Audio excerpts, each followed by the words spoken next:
શ્રી કૃષ્ણ, જય બહુચરમાં। તો જુઓ આપણે સવારમાં મસ્ત દિયાબત્તી કરી દીધી છે અને વાતાવરણ આખા ઘરનું મસ્ત પોઝિટિવ થઈ ગયું છે। આપણે દિયાબત્તી કરીએ એટલે આખા ઘરનું વાતાવરણ જ બદલાઈ જાય। તો તમે ભગવાનના દર્શન કરી લો અને દિયાબત્તી કર્યા પછી મેં મારા બધા ફૂલ છોડને પહેલાં તો પાણી જ પીવડાવી દીધું હતું। તો અંદરના રૂમના છોડ હતા, મારા બહારની બાલ્કનીના જે છોડ હતા એ બધા છોડને સવારમાં જ આપણે પાણી પીવડાવી દીધું હતું। ગરમી જેટલી બધી પડે છે કે આપણે છોડોના દિવસમાં 2 વખત તો આપણે પાણી પીવડાવવું જ પડે। તો એક વખતે સવારે હું ચા નાસ્તો કર્યા પહેલાં પીવડાવી દઉં અને પછી એક વખત સાંજે 5 વાગ્યા પછી હું પાણી રેડી દઉં। તો જો આપણે સરસ મજાની ચા ઉકળી ગઈ છે આદુવાળી, અને એક બાજુ દૂધે ગરમ કરવા માટે મૂકી દીધું હતું। તો ચા થઈ ગઈ હતી, તો હવે એને ગળીને આપણે પહેલાં થર્મોસમાં ભરી દઈશું, જેથી કરીને કેવું થાય કે ચા ગરમ ને ગરમ જ રહે। તપેલીમાં રાખીએ છીએ તો પછી ચા ઠંડી થઈ જાય, એટલે એના માટે થઈને જ હું સ્પેશિયલ થર્મોસ લાવી હતી, કારણ કે શિયાળો હતો એટલે એ વખતે ફટાફટ ચા ઠંડી થઈ જતી હતી। અને જો આપણા દૂધનો ઉભરોય આવી ગયો હતો, પણ હવે ધીમો ગેસ કરીને પછી સરસ એને 1 થી 2 મિનિટ જેવું આપણે ઉકાળી લઈશું દૂધને, કારણ કે ઉનાળો હોય એટલે ફાટી જવાની આપણને બીક રહે, એટલે દૂધને સરસ ઉકાળી દે। ઓમ કૃષ્ણાય વાસુદેવાય હરિયે પરમાત્મને પ્રણત ક્લેશનાશાય ગોવિંદાય નમો નમઃ। હેલો ફેમિલી, ગુડ મોર્નિંગ, જય શ્રી કૃષ્ણ, જય બહુચરમાં। કેમ છો બધા? મજામાં ને? આઈ હોપ તમે બધા જ મજામાં હશો। અમે પણ મજામાં છીએ અને મારા પ્રભુના ચરણોમાં પ્રાર્થના છે કે તમે ને તમારો પરિવાર ખૂબ જ સુખી હોય, સ્વસ્થ હોય અને સુરક્ષિત હોય। તો આજે થઈ ગઈ છે 18 એપ્રિલ અને વાર થઈ ગયો છે શનિવાર, હનુમાન દાદાનો વાર।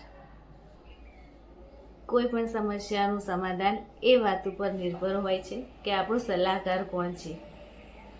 કારણ કે દુર્યોધન શકુની પાસેથી સલાહ લેતો હતો અને શ્રી કૃષ્ણ પાસેથી અર્જુન।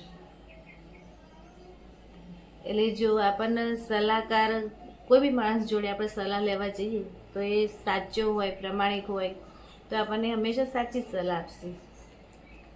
પણ જો આ ખોટા માણસ જોડે આપણે પહોંચી જઈએ તો આપણું ભવિષ્ય પણ બગડી જાય। એટલે સલાહ હંમેશા જોઈ વિચારી, પ્રામાણિક માણસ હોય, જે વિશ્વાસુ માણસ હોય, કે જેના આગળ આપણે આપણા મનની વાત કરી હોય તો આપણને એટલો વિશ્વાસ હોય કે એ માણસના પેટમાં જ આપણી વાત રહેશે, બહાર નહીં નીકળી જાય। એટલે કોઈ બી વસ્તુ આપણે વાત કરવી હોય તો માણસ જોઈને જ વાત કરવી। 11 વાગી ગયા હતા અને આપણે હવે આવી ગયા હતા રસોડામાં। તો ગવાર તો આપણે જ્યારે લાવ્યા હતા ને એ વખતે જ બધી સમારીને મૂકી દીધી હતી।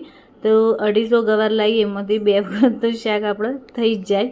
એટલે કારણ કે અંદર કેવું થાય કે બટાકું અમે મિક્સ કરીએ ને એટલે 2 વખતે શાક થઈ જાય। અને અત્યારે તો શાકભાજી કેટલા બધા મોંઘવારી તો બહુ જ છે અત્યારે, એટલે 250 ગવાર લાવ્યા હોય તો અંદર 1 બટાકું ઉમેરીએ ને તો આપણે બીજી વખતે શાક થઈ જાય। તો જો આપણે ગવારની અંદર 1 નાનું બટાકું એ સમારી દીધું હતું અને શાકને 2 થી 3 પાણી આપણે ધોઈ દીધું હતું અને પછી વઘાર મૂકી દીધો હતો। તો આજે આપણે આખી કઢીનું શાક બનાવવાનું હતું। લસણની આખી કળીઓ જ અંદર આપણે નાખી હતી વઘારમાં। તો જો લસણની કળીઓ અંદર નાખી દીધી હતી, પહેલાં રઈના 2 દાણા નાખી જોયા કે તેલ આવ્યું છે કે નહીં તે જોવા માટે, પછી અંદર લસણની કળીઓ અંદર નાખી દીધી હતી વઘારમાં। પછી થોડું આદું છીણી લીધું હતું, પછી હિંગ લઈ લીધી અને વઘારમાં થોડું મરચું અને હળદર લઈ લીધી હતી કે જેનાથી આપણો શાકનો કલર એ બહુ મસ્ત આવે છે। પછી આપણે જે ગવાર બટાકા આપણે ધોઈને મૂક્યા હતા ને એ પછી આપણે વઘારી દીધા। વઘાર કર્યા પછી એની અંદર આપણે જે મસાલા રોજે જે થતા હોય રેગ્યુલર, કે જેમ કે મીઠું, મરચું, હળદર, ધાણા જીરું, એ જે મસાલા હોય આપણા તે જે આપણે ઉમેરી અંદર થોડું પાણી એડ કરી દીધું હતું અને પછી એને જો ઢાંકણું બંધ કરી એને સીટી બોલાવી દઈશું આપણે। તો શાકમાં કરવા માટે મૂકી દીધું હતું। પછી મસાલિયાની અંદર આપણે મસાલા એ ઉમેરવાના હતા। તો મસાલિયાની અંદર આપણે મરચું હોય, હળદર હોય, ધાણા જીરું હોય, જે ઓછું થઈ ગયું હોય આપણે ઉમેરીને મૂકી દેવાનું, કે જેથી જ્યારે આપણે રસોઈ કરીએ ને ત્યારે આપણને મસાલિયું જો ફૂલ ભરેલું હોય ને તો પછી આપણને કંટાળો ના આવે, એ ઉપરથી ઉત્સાહથી આપણે રસોઈ બનાવીએ। તો મસાલિયું આખું ફિલઅપ કરી દીધું હતું અને પછી આજે બનાવવાની હતી આપણે બપોરે તીખી પૂરી। તીખી પૂરી બનાવવાની હતી, એટલે મીન્સ કે લોચા પૂરી જ બનાવવાની હતી, કડક પૂરી નથી બનાવવાની. તો એના માટે આપણે લોટ લઈ લીધો હતો ઘઉંનો, અને એની અંદર બધા મસાલા કરી દીધા હતા, જેમ કે અજમો લઈ લીધો હતો, મીઠું, મરચું, હળદર, અને તેલનું મોણ અંદર લઈ લીધું હતું. મોણ આપણે સરખા પ્રમાણમાં જ લીધું હતું, કે જુઓ તમને દેખાતો જ હશે લોટ મારો. અને ત્યાં સુધી આપણે લોટને તેલ મસળવાનું કે જેથી લોટના એક એક કણમાં આપણું તેલ આવી જાય. તો લોટ આપણે બાંધી મૂકી દીધો હતો, અને શાકે થઈ ગયું હતું, પણ થોડુંક પાણી અંદર લાગતું હતું.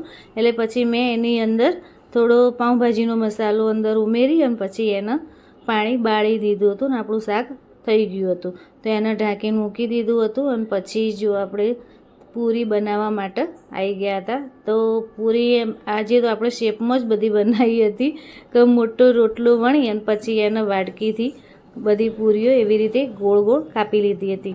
અને જો કબૂતર સામે રાહ જોઈને બેઠું છે કે મને જમવા માટે બોલાવે છે કે નહીં.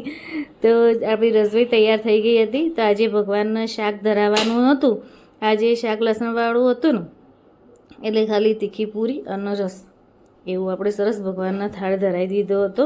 અને આપણી થાળી પીસાઈ ગઈ હતી. તો આપણી થાળીમાં શાક લીધું હતું, પૂરી લીધી હતી, અને મસ્ત ઠંડો ઠંડો રસ લીધો હતો. અત્યારે રસની સિઝનમાં તો રસ જ હોય રોજે. અને જે પંખાવાળા ભાઈ આવ્યા હતા સર્વિસ કરવા માટે, તે આપણો પંખો ઉતારીને લઈ ગયા હતા. તે કેમ કે એક દિવસ પછી હું તમને આપી જઈશ. તો પછી બીજા દિવસે ભાઈ આવી ગયા હતા, તો એ લગાવતા હતા. તો એમના જે બધો સામાન હોય ને એ હું આપતી હતી, કારણ કે ઉપરથી એમને ચડ ઉતર કરવાનું કાઠું પડી જાય. એટલે મેં કીધું તમે ઉપર ટેબલ ઉપર ચડી જાઓ, હું તમને બધો સામાન આપીશ. તો એવી રીતે એમને હું બધો સામાન આપતી હતી, ને એમને સરસ ફિટ કરી દીધો હતો પંખો. અને થોડી વાતોય કરતા હતા કે આપણે ઘરમાં આપણું કેવું હોવું જોઈએ, એટલે થોડી ઘણી એમના જોડે વાતોય કરી. પછી બધું કામકાજ તો પતી ગયું હતું, અને સાંજે પછી આપણે ફરીથી આપણે રસોડામાં આવી ગયા હતા. તો આજે આપણે બનાવવાનું હતું ચણાના લોટનું મગસ. દિવસે અખાત્રીજ હતી, એટલે આપણે ભગવાનનો પ્રસાદ ધરાવવાનો હતો, કે જેમાં પીળા કલરનું ધરાવવાનું હોય. એટલે આપણે જુઓ મગસ બનાવવા માટે આવી ગયા હતા. અને ઘી લીધું હતું મગસ શેકવા માટે, અને અંદર ચણાનો લોટ લઈ લીધો હતો. અને જો સરસ એનો કલર થોડો ચેન્જ થવા દેવાનો, અને એકદમ હલકું પડી જાય ત્યાં સુધી આપણે ચણાના લોટનો ઘીમાં શેકવાનો હતો. તો સરસ જો આપણો લોટ શેકાઈ ગયો હતો, અને એના થાળીમાં ઠરવા માટે બહાર પંખા નીચે લઈને આવી ગયા હતા, કે જેથી ઠરી જાય તો અંદર આપણને ખાંડ ઉમેરતા ફાવે. તો ચણા જે બેસન આપણું બનાવ્યું હતું ઘીમાં શેકી, તો એની અંદર પહેલાં આપણે થોડી ઇલાયચી લઈ લીધી હતી, એ મિક્સ કરી પછી એની અંદર આપણે ઘરે જ દળેલી ખાંડનો ઉપયોગ કર્યો હતો. તે ખાંડ લઈને અંદર સરસ મિક્સ કરી દીધું હતું, અને મસ્ત એના લાડવા વાળી દીધા હતા. તો જુઓ કેટલા મસ્ત લાડુ દેખાય છે ને, અને મસ્ત આપણો ભગવાનનો ભોગ ધરાવી દઈશું. મળીએ કોઈ નવા વિડીયોમાં, ત્યાં સુધી જય શ્રી કૃષ્ણ, જય બહુચરમાં.